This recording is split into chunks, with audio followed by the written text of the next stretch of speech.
Good day. Good day everyone. My name is Charles Amen. I'm studying at Polytechnic University of the Philippines under the course of Diploma in Computer Engineering Technology.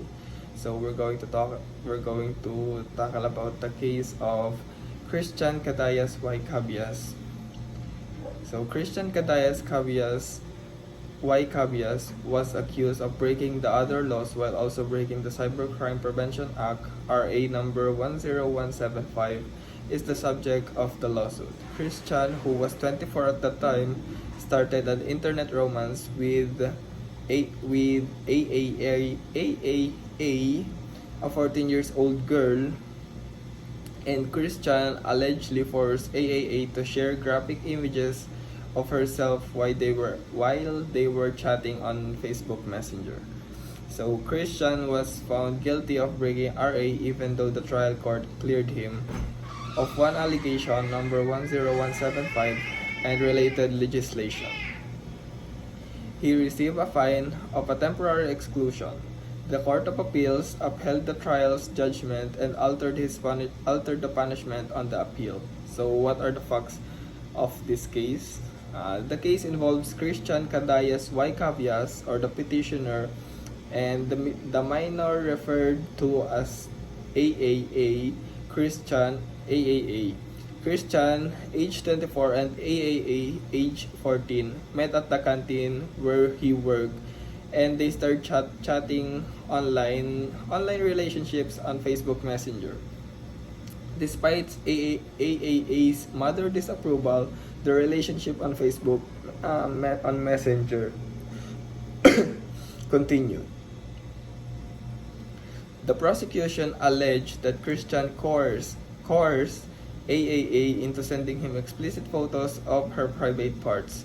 Christian admitted to sending explicit messages but denied sending explicit photos of himself. He was charged with violating the Cybercrime Prevention Act, RA 10175, in relation to sections of 4A, 3B, and C5 of RA number 9775. In relation to that sections 4A and 3B and C5 of RA numbers 9775, facing charges of child pornography and related offenses. The trial court acquitted Christian of one of the charge but found him guilty of violating section 4C2 of RA 10175. He was sentenced to reclusion temporal and a fine. On appeal, the Court of Appeals affirmed that trial's decisions modifying the penalty. Christian filed a petition for a review on. So, dito lumalaban si Christian sa kanyang case. So, what are the issues of the case? So, ito na nga. The issues presented in the case are as follows. Number 1, whether the Court of Appeals made a grave error in failing to find that the evidence presented by prosecution was inadmissible as it violated the petitioner's right to privacy. So, ayun yung kauna-unahang mistake kung bakit parang tagilid dito yung sitwasyon ng nagrereklamo. Kasi yung evidence is hindi siya, inadmissible kasi bina-violate naman niya yung right nung lalaki to privacy. Kasi yung naganap na evidence is through private conversation. Number 2, whether the Court of Appeals committed a grave error in convicting the petitioner of violating Section 4C2 of RA number 10175 in relation to sections 4A and 3B and C5 of RA 9775, despite the argument that the alleged act complained of does not constitute an offense punishable under the said statutes.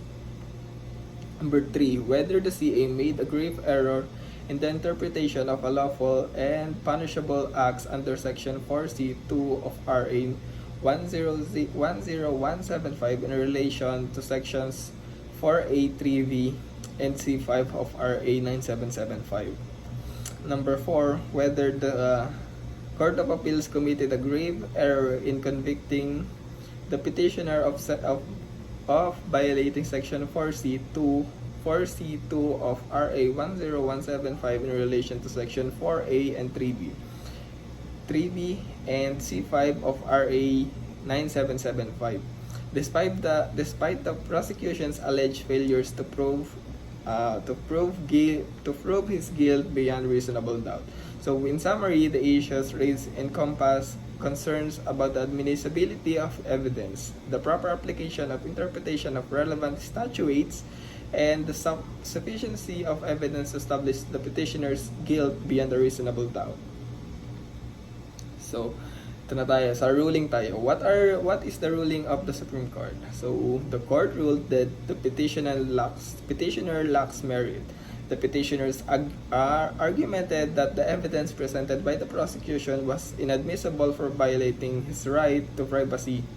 Was dismissed. The court held that the right to privacy as protected by the Constitution is primarily meant to guard against government's intrusions and is not applicable between private individuals. So, yun nga, hindi siya applicable dahil to private conversations or private individuals. The evidence, which included photos and conversations from the petitioner's Facebook Messenger account, was obtained by a private individual, AAA. So yon, without the concern of petitioner, ginamit ni AAA yung mga pictures and convos nila dun sa Facebook. So tayo. The evidence, which included photos and conversations from the petitioner's Facebook Messenger account, was obtained by a private individual, AAA, to whom the petitioner had voluntarily given access. So, ayan, to summarize it all, well, ano siya, hindi talaga tama kasi yung conversation na yan is, willingful na binigay nung AAAs yung access dun sa lalaki, which is mali nga lang dahil sa cause na bata yung kanyang kapalitan ng messages. Therefore, there was no violation of privacy.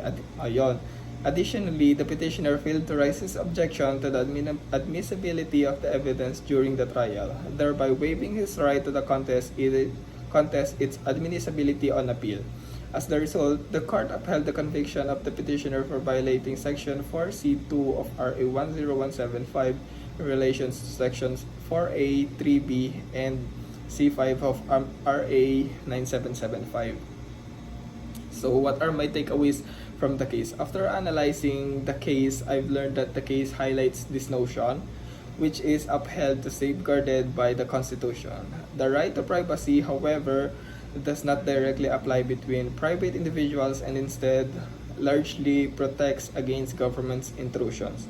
Private individuals' privacy concerns are often covered by civil laws, data privacy laws, and other applicable statutes. So yung natutunan ko dito, totally bagong-bago sa panrinig ko, is hindi pala siya sakop kasi ibang law yung may hawak ng privacy between two conversations when it comes to gantong kaso. So, pwede siyang makaligtas dun sa kaso na yun na 10175, pero in relation to other cases, dun siya makakasuhan kagaya nung nangyari dito. So, yun lang. Thank you.